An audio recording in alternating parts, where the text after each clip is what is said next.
You know what? There's so many points to make about 9/11. I mean, it was widely reported and then just disappeared in the media that somehow the hijackers had the codes to all the major military installations as the attacks happened. And we've covered that in Fabled Enemies. But right now, we're going to play you some of the Israeli section so you can see who actually got picked up and how, I mean, this Mossad operation here, Amdocs Converse and the Dancing Israelis, folks, they infiltrated every major agency, the same ones magically that they had the codes for on the day. Because remember, Air Force One was a target, the Capitol was a target. There's a whole lot more going on than what we're being told. So let's hit it right now. It was widely reported that men had been celebrating the attack after recording the first plane strike. They were not Al-Qaeda, but they were detained. I grabbed my binoculars and I could see the towers from my window. And this is where I'm looking. And all of a sudden, down there, I see this van park.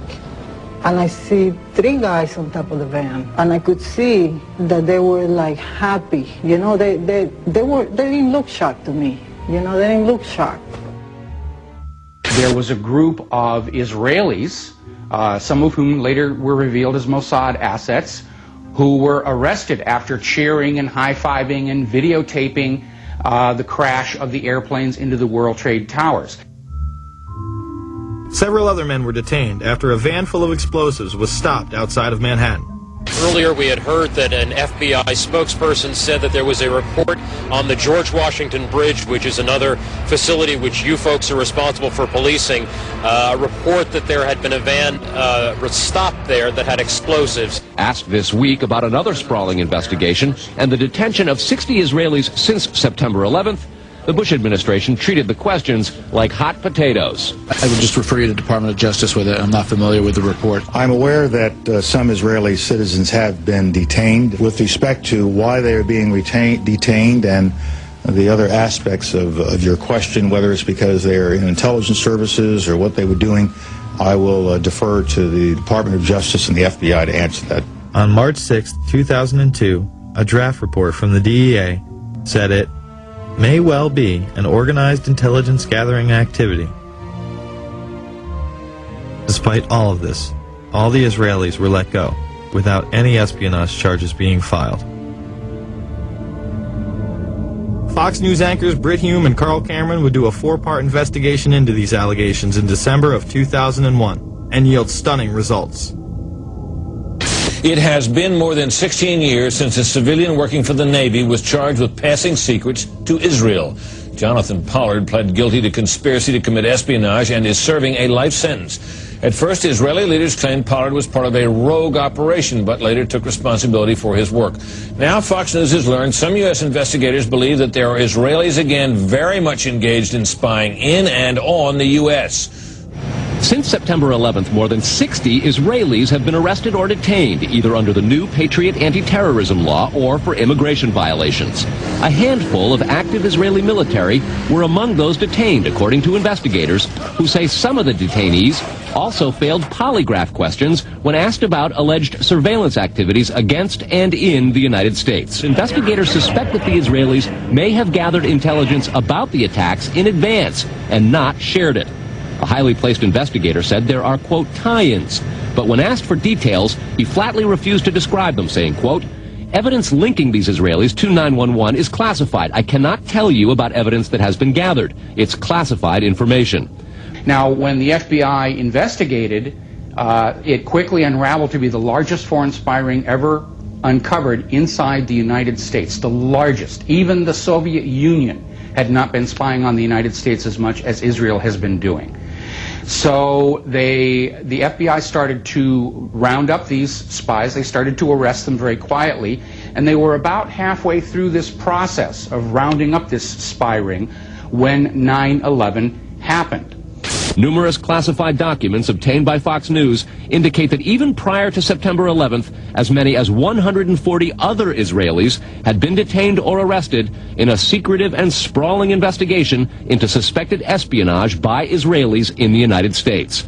Investigators from numerous government agencies are part of a working group that's been compiling evidence since the mid-90s. These documents detail hundreds of incidents in cities and towns across the country that investigators say, quote, may well be an organized intelligence gathering activity. The first part of the investigation focuses on Israelis who say they are art students from the University of Jerusalem and Bezalel Academy. Documents say they, quote, targeted and penetrated military bases, the DEA, FBI, and dozens of other government facilities, and even secret offices and unlisted private homes of law enforcement and intelligence personnel. The majority of those questioned, quote, stated they served in military intelligence, electronic surveillance intercept, and or explosive ordnance units. Why would Israelis spy in and on the U.S.? A General Accounting Office investigation referred to Israel as Country A and said, quote, according to a U.S. intelligence agency, the government of Country A conducts the most aggressive espionage operation against the U.S. of any U.S. ally.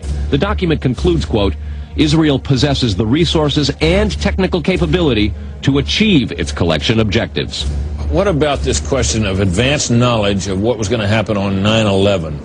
How clear are investigators that some Israeli agents may have known something? Well, it's very explosive information, obviously, and there's a great deal of evidence that they say they have collected, none of it necessarily conclusive. It's more when they put it all together. A bigger question, they say, is how could they not have known? Almost a direct quote, Brett. It is now apparent that this intelligence ring was inside the U.S., had prior knowledge of 9/11, and had a classified role in 9/11, which officials refused to discuss. It was also able to penetrate U.S. intelligence agencies and secret offices, yet all were released. The men who were detained due to the report they were taping the first plane crash and then celebrating and joking about it actually went on television and admitted it was their job to record the attack.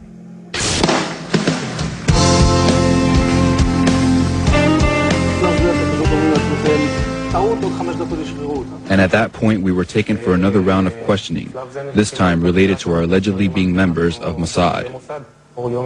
The fact of the matter is, we are coming from a country that experiences terror daily. Our purpose was to document the event. How could they have known about the attack? And who sent them to document it? The evidence points to a large intelligence network inside the United States that had teams on the ground, such as the ones recording the attack, and electronic surveillance teams gathering information. Another team who was involved that day detonated explosives on the ground. We have both suspects under K. We have the suspects who drove in the van, the van exploded. Yeah, I just want to make sure you and your guys are all right over there, K, that's all. We have both Trans driven that exploded. What location? King Street between 6 and 7. Shooting is on the scene on King 6 and 7. What unit are you? How would these teams obtain their information? The investigation on our side basically tracked back to two companies. The first one was called Amdocs. This is an Israeli-owned company which does the billing for 90% of the telephone companies inside the United States. Fox News has learned that some American terrorism investigators fear certain suspects in the September 11th attacks may have managed to stay ahead of them by knowing who and when investigators are calling on the telephone. How? By obtaining and analyzing data that's generated every time someone in the U.S. makes a phone call. One sitting in city, please. Here's how the system works. Most directory assistance calls and virtually all call records and billing in the U.S. are done for the phone companies by Amdocs Limited, an Israeli-based private telecommunications company. Amdocs has contracts with the 25 biggest phone companies in America and more worldwide. It is virtually impossible to make a call on normal phones without generating an Amdocs record of it. In recent years, the FBI and other government agencies have investigated Amdocs more than once. Sources tell Fox News that in 1999, the super-secret National Security Agency, headquartered in northern Maryland, issued what's called a top-secret, sensitive, compartmentalized information report, TSSCI, warning that records of calls in the United States were getting into foreign hands, in Israel in particular. Fox News has learned that the NSA has held numerous classified conferences to warn the FBI and CIA how Amdocs records could be used. So if you know the name of a police officer, or even if you know the name just of an informant, all right, let's pull it right now. We've just played so much of that Israeli chapter. There's even more. I could play the movie all night. I mean, it's an hour and 42 minutes. Give me a break. Yeah, there's nothing else to 9/11. No, it was an international intelligence op that included role players here in Israel and Pakistan, in Saudi Arabia. I mean, it's so clear. It is so clear. Please go look into it. All right. I'm going to drop that subject. You're welcome to talk about whatever you like. We got tons of news coming up in the final hour in about 17 minutes, but let's go back to your calls. Organa in Pennsylvania. Organa, you're on the line. We still got Jason. it? Hey. Hey, Jason. Hey, the best day of my life, I'm 52 years old. I was standing right next to Alex at Bilderberg when he was on the Bullhorn and stuff. But the news right now is in Pittsburgh here. The G20's coming, and Obama's going to be there. So we need a game plan. It's in September. We need a game plan to hand out maybe the police state takeover 2 or something, or some kind of a video to the cops, to the college students. Get something going here. We got 2-3 months now. We got to do it. Well, this is what I would suggest. I'm not sure what part of Pennsylvania that he's going to be going to, but there's a great Philly 9/11 Truth.